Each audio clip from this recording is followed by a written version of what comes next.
Bem-vindos, amigos ouvintes, ao programa Chimarrão com Espiritismo. No formato de perguntas e respostas, traremos comentários do Espírito Miramês sobre as questões apresentadas no Livro dos Espíritos de Allan Kardec. Neste programa abordaremos a questão de número 60. Nota de Allan Kardec. Os seres orgânicos são os que têm em si uma fonte de atividade íntima que lhes dá a vida. Nascem, crescem, reproduzem-se por si mesmos e morrem. São providos de órgãos especiais para a execução dos diferentes atos da vida. Órgãos esses apropriados às necessidades que a conservação própria lhes impõe. Nessa classe estão compreendidos os homens, os animais e as plantas. Seres inorgânicos são todos os que carecem de vitalidade, de movimentos próprios e que se formam apenas pela agregação da matéria. Tais são os minerais, a água, o ar. Questão de número 60. É a mesma a força que une os elementos da matéria nos corpos orgânicos e nos inorgânicos? Resposta dos espíritos. Sim, a lei de atração é a mesma para todos. Comentário do Espírito Miramês. As divisões dos seres são inumeráveis no reino da Terra. Contudo, eles se encontram existindo com a mesma força espiritual de Deus. As divisões dos reinos são escalas, onde cabe a cada um existir e viver do modo que a sua constituição comporta, pelo despertar de valores existentes na gradatividade das eras.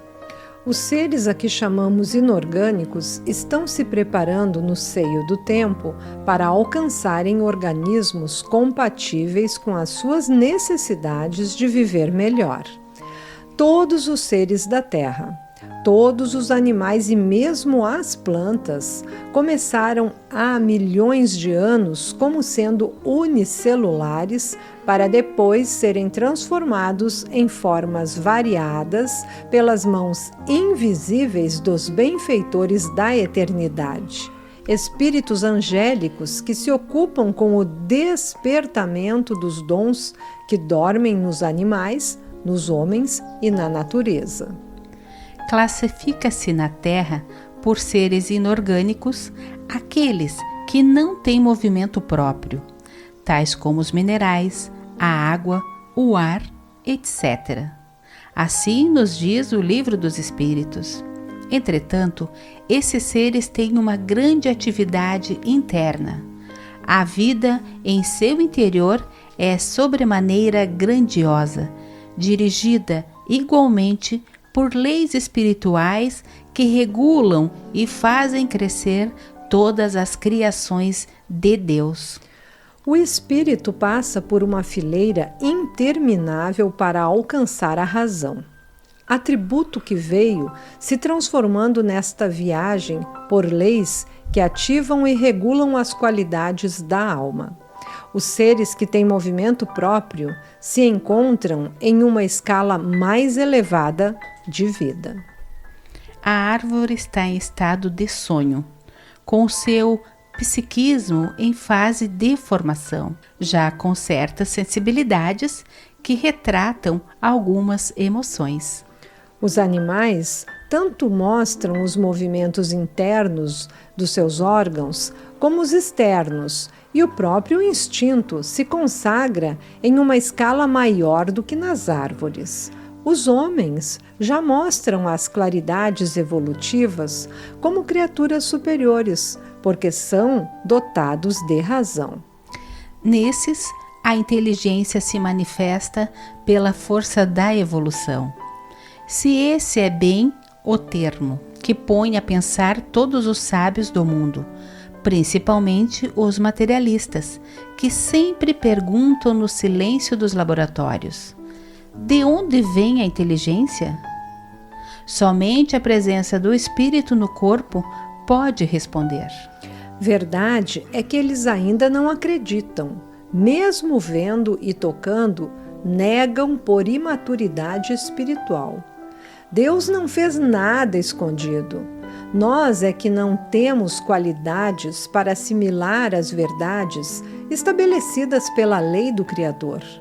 Porém, a maturidade nos confere os meios de descobrir segredos escondidos desde o princípio, nas dobras do próprio tempo, de acordo com as nossas necessidades.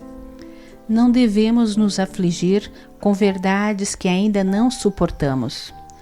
Tudo vem a seu tempo, por aquiescência daquele que nos criou a todos. Toda a sabedoria parte de Deus, todo o amor está nele, que é a fonte, toda a vida promana do seu seio. Os homens não devem desprezar nenhum dos reinos da natureza, nem se afastar de nenhuma das raças, suas irmãs.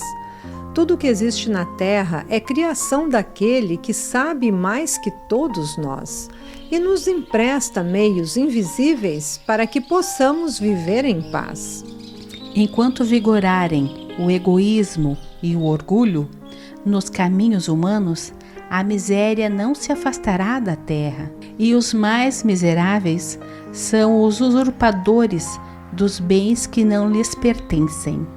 E foi por essa necessidade de melhorar os sentimentos dos povos que Deus enviou seu Filho do coração para nos ensinar a viver, nos moldes que a harmonia pudesse dominar todo o ambiente da casa terrena. Queremos dizer a todos que possam nos ler que a vida existe em tudo que foi criado por Deus, no grau que a forma certamente atingiu.